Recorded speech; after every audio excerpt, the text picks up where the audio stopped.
Hello viewers, আসসালামু আলাইকুম ওয়া রাহমাতুল্লাহ। হার্ডওয়্যার ইনসাইডের নতুন আরেকটি ভিডিওতে সবাইকে স্বাগতম। ভিউয়ার্স, আজকে আমরা যে মাদারবোর্ডটি নিয়ে আলোচনা করব এটি গিগাবাইট B250M HD3 সিরিজের একটি মাদারবোর্ড। এটিতে মূলত রিস্টার্ট প্রবলেম।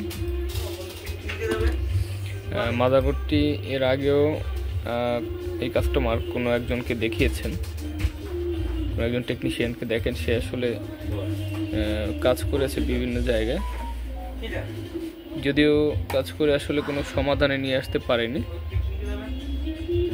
এরপর আমার কাছে আসছে মাদারবোর্ডটা কোনো একজন দোকানদারের মাধ্যমে। দেখেন, এটা কিন্তু কাজ করছে, উনি কিছু কিছু পার্টস বিভিন্ন জায়গা থেকে উঠিয়ে ফেলছে। এই আইসি পর্যন্ত রিপ্লেস করা। তো রিস্টার্ট ইস্যুর কারণে বিভিন্ন সেকশন থেকে কিন্তু সে চেষ্টা করছে, যদিও আসলে প্রপার লাইনে আসলে সে হয়তো এটার যে মূল যে প্রবলেমটা সেটা আসলে উনি ধরতে পারেননি, আমার যেটা মনে হয়। তবে আমি এর সিমটম দেখে আমার যেটা মনে হচ্ছে যে আমি আসলে হয়তো বা এটা আমি করতে পারবো, আশা করা যায়। যার কারণে আমি আজকের এই ভিডিওটা আমি এটা দুইটা পার্টে হতে পারে, আমি শিওর না। তবে যদি হয়ে যায়, যদি নাও হয়, তাও আমি এই পার্টটি আমি আপলোড করব। তবে এটা দুইটা পার্ট করা লাগতে পারে, যদি লং হয় অবশ্যই দুইটা পার্ট করব। যদি আপনাদের ভালো লাগে সময় নিয়ে ভিডিওটি দেখবেন, কেউ বাজে মন্তব্য করবেন না। আমার ভিডিও যদি আপনাদের ভালো লাগে তাহলে দেখবেন। তো ক্যামেরাটা সেট করে তারপরে আমি এটার সিমটমটা আপনাদের একটু দেখাচ্ছি।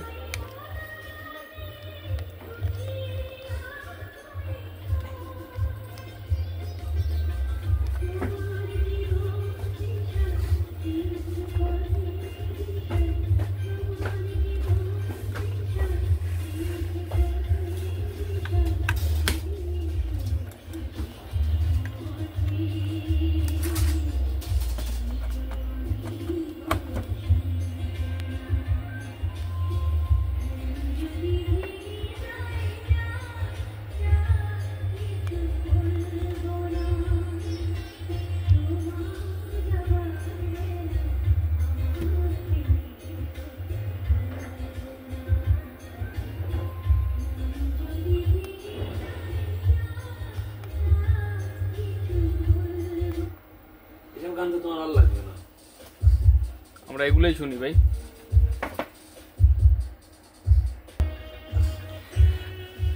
ভিউয়ার, আমি আপনাদের এটার যে সিমটমটা যদি একটু দেখাই, দেখেন এটা কিন্তু আসলে ডিসপ্লে আসে, মানে আসে না ঠিক, হয়তো দেখা যায় 1 ন্যানো সেকেন্ড বা ন্যানো সেকেন্ড বলা যাবে না, আধা সেকেন্ডের মতো একটা টাইম ডিসপ্লে আসে, যে টাইমটায় হয়তো মনিটরে আপনার কম্পিউটারের ডিসপ্লেতে শো হওয়ার সুযোগ থাকে, মানে অতটা টাইম পায় না। এটা একটা জটিল ইস্যু। দেখেন এটা সিমটমটা যদি দেখায়, দেখেন এটা কিন্তু রিড হচ্ছে, হ্যাঁ রিড হয়, ইভেন ডিসপ্লে পর্যন্ত এটা যায়।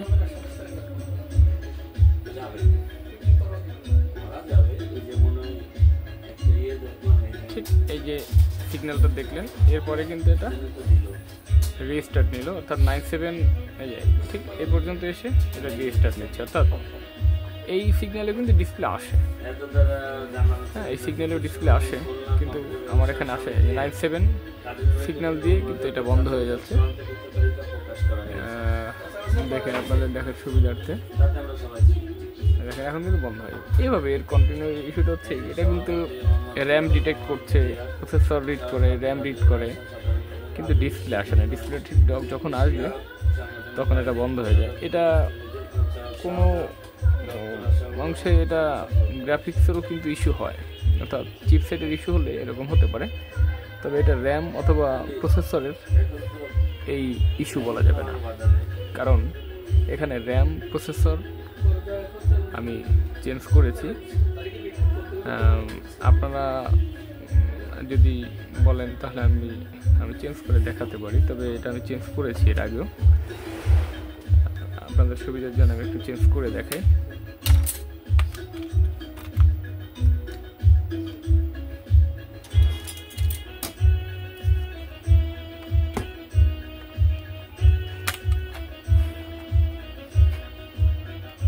প্রসেসর র্যাম একবারে চেঞ্জ করে দেখায়।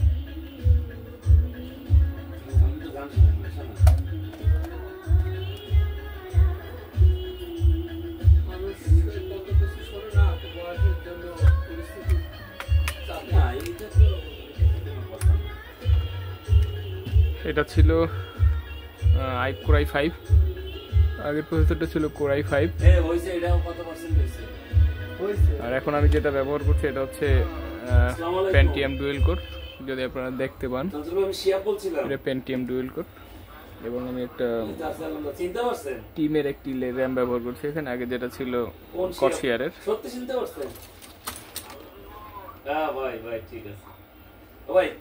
দেখেন এটা রিডিংটা।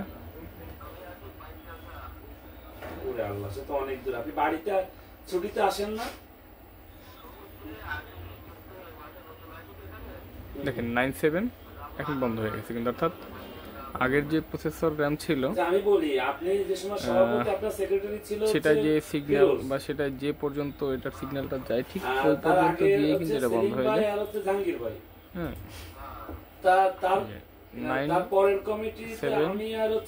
এই পর্যন্ত এসে বন্ধ হয়ে যায়। এটা কয়েকটা প্রসেস, যেমন আগে যে লোকটা কাজ করেছে উনি কিন্তু প্রথম যে প্রসেসটা সেটা বাদ দিয়ে উনি কিন্তু তারপরে কাজ শুরু করছে, কারণ এই প্রসেসটায় এই যে ইস্যুটা এক্ষেত্রে বায়োস রিলেটেড প্রবলেম হতে পারে। এইখানে যে কিছু এই যে ট্রানজিস্টর যেগুলো কাটা থাকলে এটা হতে পারে। হ্যাঁ, এটা হতে পারে প্রসেসরের আইসি থেকে হতে পারে, প্রসেসরের পাশের ছোট কোনো কম্পোনেন্ট যদি খারাপ হয়ে থাকে, লিকেজ হয়ে থাকে, সেক্ষেত্রে হতে পারে। এবং সর্বশেষ এই যে সিক্সের যেটা গ্রাফিক্সের কারণে কিন্তু এটা হতে পারে। তো এটা এই যে রিস্টার্ট যে ইস্যুটা, আমি ফ্যানটা লাগিয়ে আপনাদের একটু দেখাই। আপনারা যারা কাজ করেন এটা সহজে বুঝতে পারবেন যে বিষয়টা এটার কি।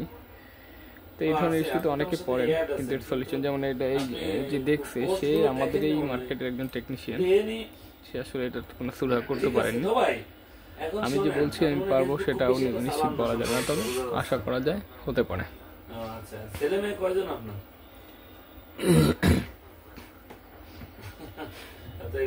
শ্বশুর বাড়ি কি বাইক গেছা? তাহলে তো তাড়াতাড়ি বিয়ে করেছেন। এখন ফোন দিচ্ছি হচ্ছে আমি গত 5-7 দিন আগে ফেসবুকে রাত্রে শুয়ে শুয়ে, তো আমি সর্বপ্রথম যেটা করব আমি হচ্ছে এটা কলেজে একটা পুনর্মিলনী করব। তো সেই সূত্র ধরে এটার বায়োসটা আমি আপডেট করব। এখানে আমি দেখব যে আমার মোবাইল নাম্বার সহ মডেলের বায়োসটা আমার কাছে আছে কিনা। তৎক্ষণাৎ এই পর্যন্ত প্রায় 2 থেকে 300 লোক মেসেজ, নাম, নাম্বার সহ সবকিছু সেশন সহ দিয়ে দেখলাম, কিন্তু ভালোই তো সারা। এরপরে আমরা কয়েকজন কথা বললাম। কথা বলার পরে আমি আমার সাংগঠনিক সম্পর্ক ছিল যে জিয়া, ওর সাথে আর হচ্ছে যে আপনাদের পালেহাটে ওর ছাত্রদল করতে সময় সালে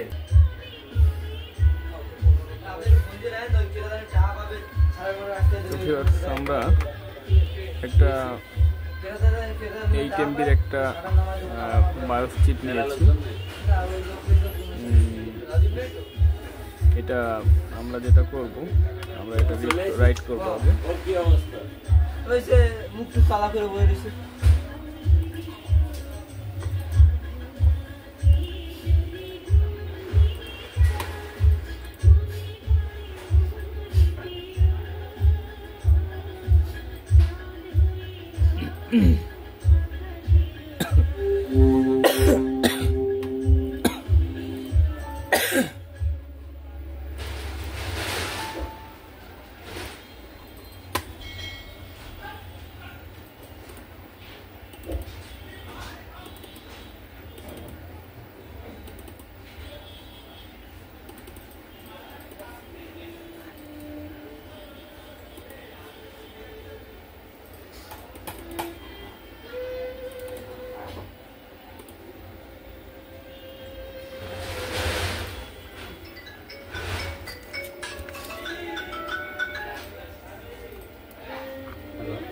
পিনের কানেকশন ঠিকঠাক হয়নি। হ্যালো, 8 নম্বর পিনের কানেকশনটা ঠিক হয়নি। আমি এখনো কথা বলতে ফোন দিছিলাম, এবার ঠিক আছে। দেখি আমি যাওয়ার সময় সাথে কথা বলে আচ্ছা, আপনি দাঁড়ান, আমি এখনই কথা বলে আপনারা জানাচ্ছি, ঠিক আছে? এখনই জানাচ্ছি।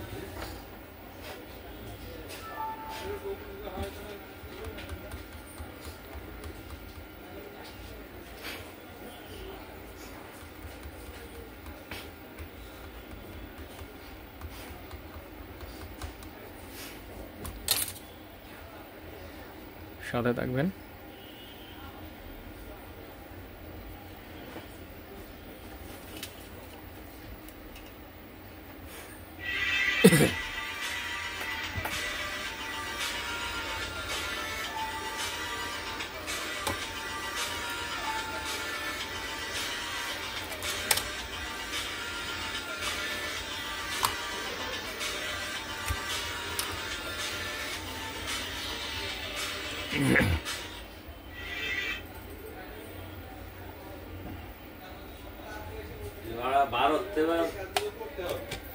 তখন আমি কোনো কিছু বলিনি, না বলা হচ্ছিল যে আমি ওরে কোনো আলাদাভাবে বলতেছি কি যে তুমি যে এইভাবে যে কাজগুলো করতেছো, তুমি যে অন্যায় গুলো করতেছো, তুমি যে রিমুভ করতেছো এই জিনিসগুলো, আমি একটা 30 জেনারেশন রেডি করে দিলে কতটা একটা কষ্ট তুমি দেখছো।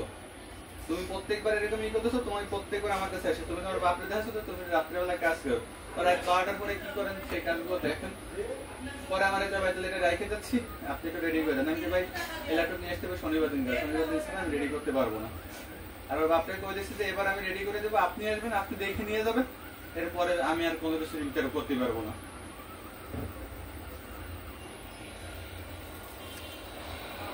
ওটা তো হচ্ছিল একদম জনমের একদম ভাই, কি আর কব।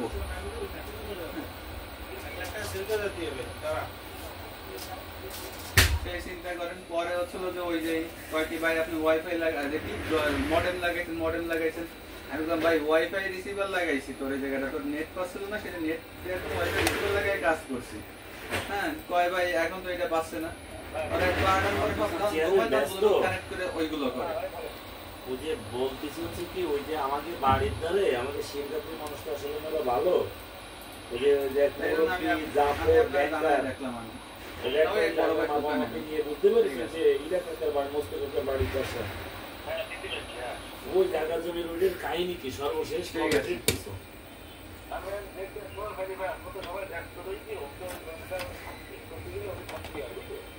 মানে ওই যে কি আজকে সকালবেলা ওই মহিলা আমারে ডাকিছে, হ্যাঁ ওই যে হুজুর মানে হাতেম সাহেবের মহিলা মানুষ তো ডাকলে আমি তো মেম্বার সাহেবের ইলেকশন করবো না, ওই সমাজ সমাজে করতে বাড়াতে রাখবে ভয়, মহিলা মানুষ ডাকতে তো ভয় ভয়।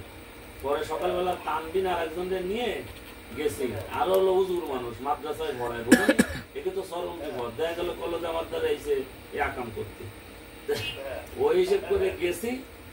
তারপরে তো দেখি যে সে আগে ভাগেই কি চা, তারপরে মিষ্টি বিস্কিট, মানে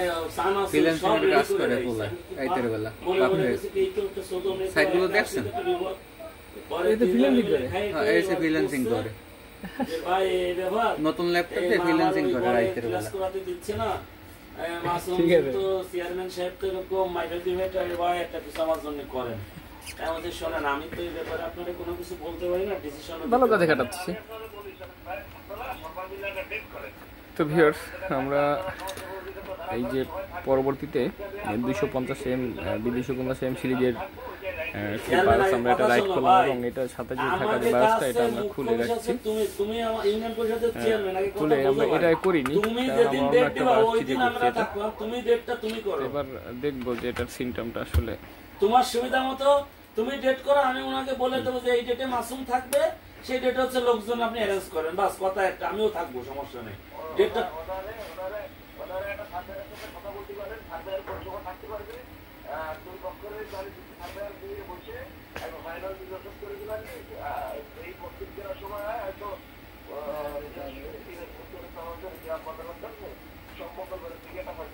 না ওই পক্ষরে আবার বলবে কি দাও, এই তো বড় আর বিপদে পড়লাম।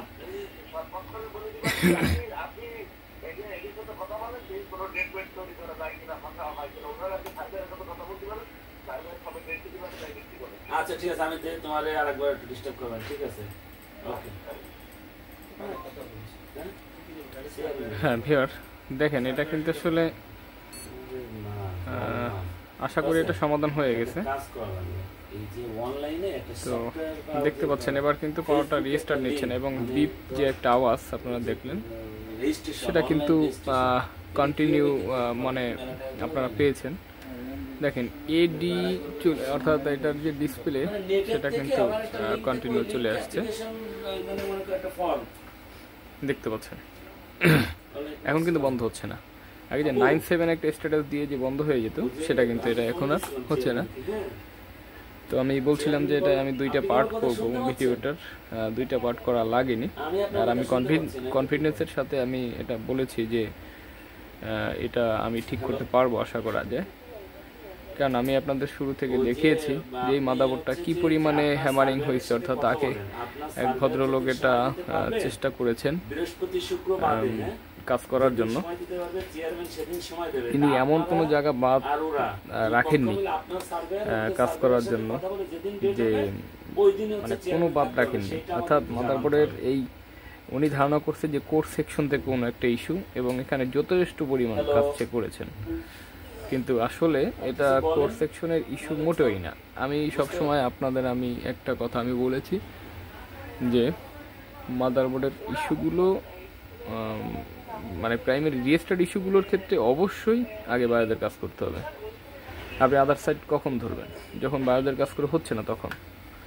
দেখেন এখানে আমি বায়োসটা খুলেও রাখছি, আমি যে বায়োসটাই হবে যে সেটাও শিওর না, এই জন্য আমি বায়োসটা খুলে রাখছি।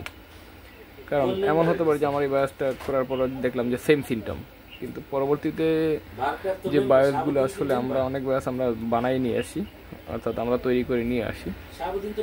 তো এই যে পরবর্তী যে বায়োসগুলো আসলে সেম হয় না অনেক সময়, কাজেই অরিজিনাল বায়োস আর একটা পরবর্তী দেওয়া যে বায়োস সেটা অনেকটা ভিন্ন। কাজেই যদি দেখতাম যে বায়োসের ইস্যু না তাহলে অবশ্যই আমরা এই যে বায়োসটা এটা আমরা লাগাতাম, অর্থাৎ আগের যে বায়োসটা ছিল আমরা সেটা লাগাতাম, তখন লাগিয়ে অন্য সাইডে আমরা কাজ করতাম যে এবার দেখা যাক বাকি সেকশন ঠিক আছে, মানে অন্য কোথায় সমস্যা সেখান থেকে সমস্যাটা সমাধান করতে হবে। আসলে এখানে আপনাদের জন্য শিক্ষা আছে, আমি যে কথাগুলো বলি এখান থেকে আপনাদের শিক্ষার অনেক কিছু আছে। যেমন এখান থেকে শিক্ষাটা হচ্ছে না বুঝে, একটু দেখাই আপনাদের যে না বুঝে দেখেন এখানে এই বোর্ডে কি পরিমাণে যে কাজ করা হয়েছে, না দেখলে আসলে বুঝতে পারবেন না। যদি আপনারা একটু ভিডিওটা দেখেন জুম করে, এখানে না বুঝে কিন্তু এই সেকশনের এমন কোনো কম্পোনেন্ট নেই যেখানে কাজ করা হয়নি ম্যাক্সিমাম। হ্যাঁ, এই কোরাইসি চেঞ্জ করা হয়েছে, এই ট্রানজিস্টরের কাজ করা হয়েছে, চেঞ্জ করা হয়েছে, লাইন টেনেও কাজ করা হয়েছে।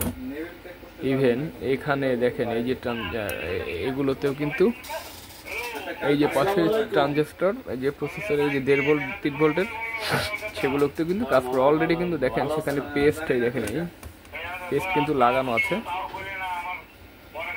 তো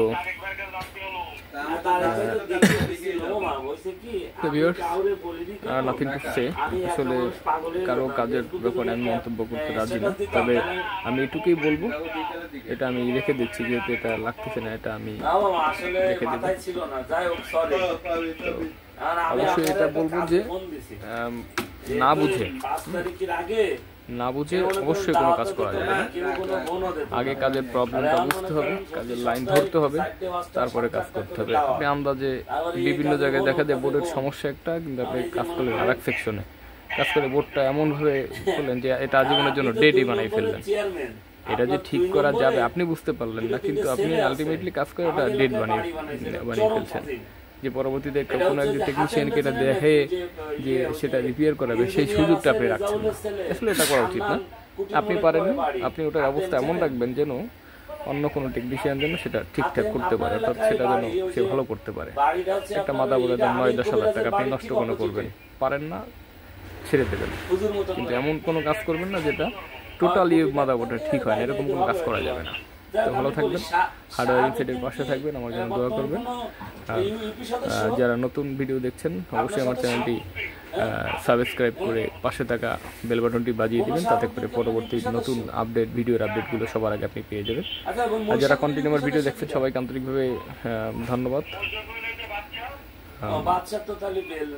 আর তাদের জন্য একটা অনুরোধ যে অবশ্যই আমার ভিডিওটা লাইক কমেন্ট করবেন এবং শেয়ার করবেন, বিশেষ করে শেয়ার করে দিবেন। আশা করি আপনারা আমার ভিডিও থেকে কিছুটা শিখতে পারবেন।